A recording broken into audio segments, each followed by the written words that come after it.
Guy, it seems that for us to get through this chaotic time, it would be most helpful for the majority or a certain percentage of human beings to be aware, to be open, to be aware.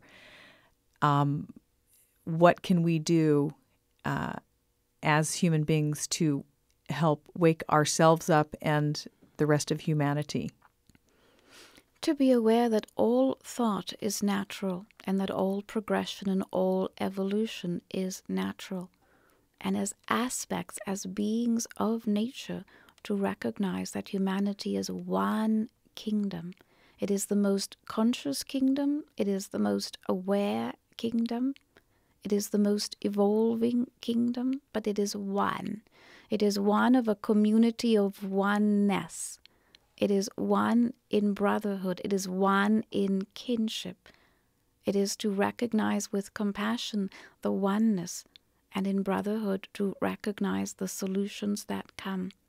If it does not, I will tell you that the world will become more hungry, the world will become more thirsty, and the world will become more poor. And yet in recognition, resource and plenty returns and returns more quickly. So better it is in consciousness, better it is with a heart that is open and a mind that is willing. All change then becomes more subtle and much less abrupt. Humanity's own consciousness, willingness will dictate what it draws to itself. And of course, on an individual level, it can as well be sudden and abrupt or subtle and calm. So each one will decide upon their own demeanor, their own path, its unfolding, and how to join with others within that unfolding. That is, and has been, the message of this station that now broadcasts these words. Is that not so? Yes. Gaia, some people believe and have different beliefs and have different definitions of God. How can you define if there is a God, and how would you define that God? Humanity's definition of God, based upon all or some of the world's religions, is still a midpoint between what humanity thinks of as the divine or the almighty and that which truly is the all. The all is undefinable, unexplainable, unexpressible.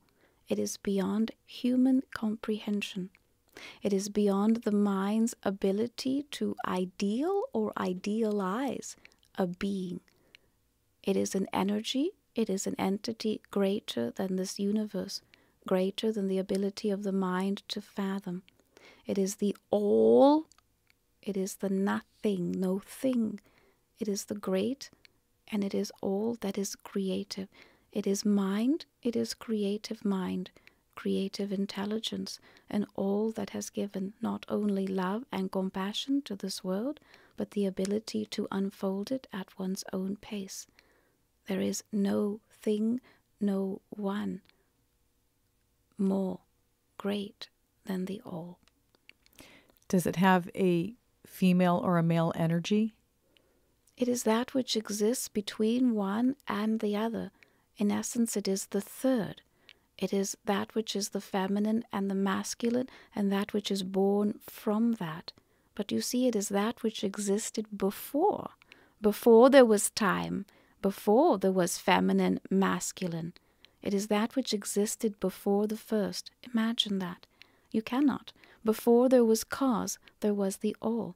Before there was cause to even create cause and effect, there was that which existed before time, before dimension, before creation. You see, it is difficult for the mind to begin to fathom that. What is the symbiotic relationship between human beings and that energy of that we're talking about now that some people may call God. I think there are human beings that sit back and say, I do not have the power to change something. It's up to, and they use the word God.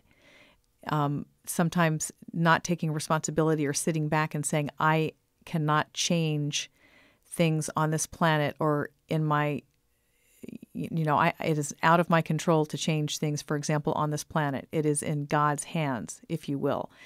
What have you to say about that attitude? A human being is a vehicle for God, your word. It is a vehicle for that particle of love and compassion that is God to express itself.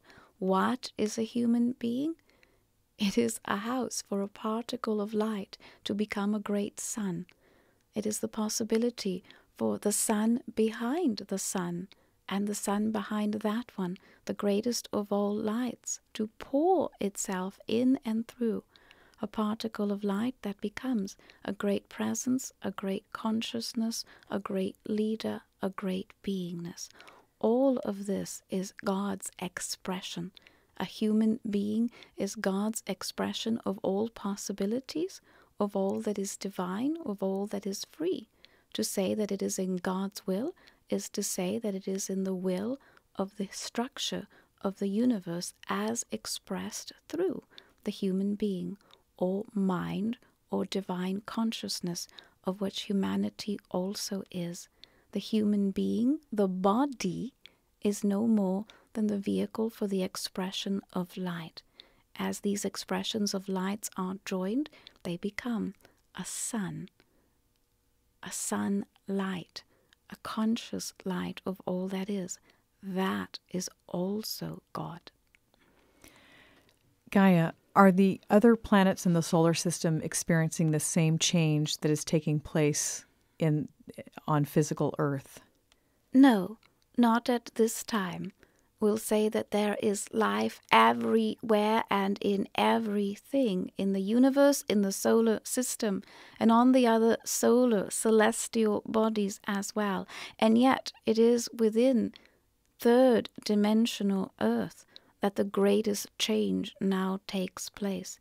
It is with the acceleration of time, it is the acceleration of light that now in essence forces, if you like, evolution upon the third dimension.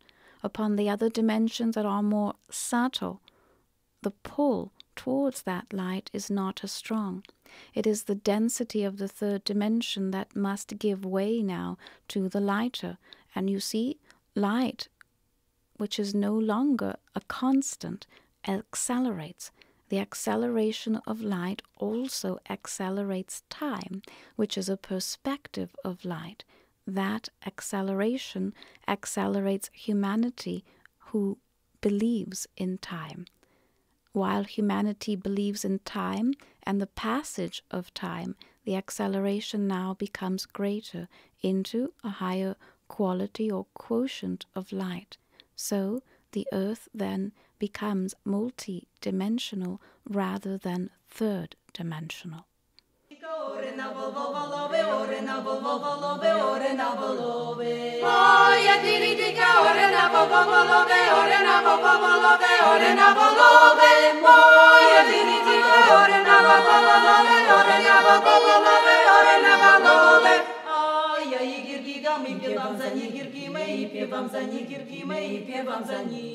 Ай,